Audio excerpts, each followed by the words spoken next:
Mureba rero muri kureba kuri screen hitwa Mubambiro, niho ingabo za Afurika y'Epfo zari zikambitse ariko zikaza gutsindwa urugamba, ni naho hahandi zamanikiye ibendera zivuga ko zitsinzwe. Akaba ari ingabo nyinshi rero zikambitse, ntimugire ngo ni ingabo nke cyane kuko ni ingabo zisaga 750 ziriyo. Izi ngabo rero nyuma y'uko zishoje urugamba zikaraswa cyane na M23, zaje kuma muri iki kigo zimanika ibendera ziravuga ati twe turatsinzwe, ariko ziguma mwaha. M23 yo yaje gufata umwanzuro rero rya bendera muri bona n'iryo ngiryo bamanitse. M23 ijya kubasura kugira ngo irebe iki kigo rero Mubambiro. Ni naho ingabo za Kongo zifite ikigo cya gisirikare kiberamo imyitozo ya gisirikare, ariko ubu M23 uko mubareba nibo bari kuhagenzura. Iki ni ikigo cyaguyemo abantu benshi kuko ari ibifaro byatwikiwemo, ndetse mureba nk'ibi byahirimye bimaje gutwikirwamo, hari n'abahiriye muri byo. Nk'ibi ngibi byahiriyemo abantu.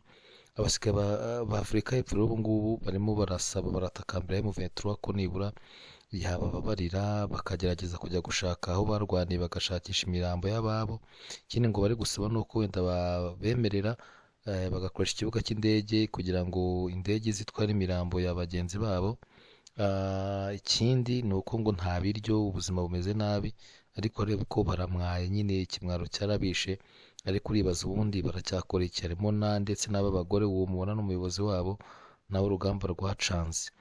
Ukibaza rero ngo bizarangira bitewe. M23 rero yababwiye ko bari gukontorora ibintu byose, ikintu cyose bagomba gukora bagomba kuyisaba, bakagisaba, bagira amahirwe bakemererwa cyangwa ntibemererwe. Gusa M23 yavuze ko yo yiteguye kubafasha ibintu byose basaba, ku buryo nta kibazo bazagira. Ariko umuntu akibaza ngo ubundi izi ngabo za Afurika y'Epfo zaje gukora iki? Gusa mu makuru zo zitanga zivuga ko mu kazi kabazanye nyine ko gufasha ingabo za Kongo bakarwanya M23 bakayirwanya, ariko nyine byarangiye bibananiye, ndetse ntibahema no kuvuga ko bafatanyije na FDL ndetse n'indi mitwe yose.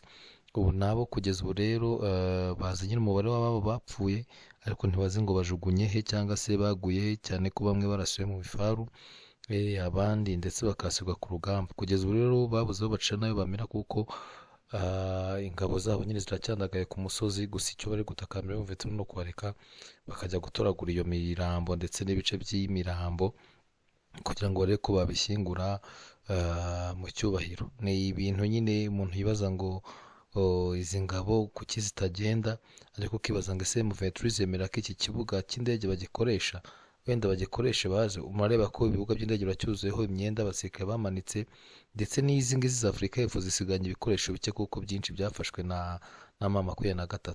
Ni urugamba rero nuko rukomeza kugenda, ntawamenya ngo bizarangira bite, ariko wenda M23 iri kubikoraho, kandi izi ntare za Sarambwe nta mikino zifite.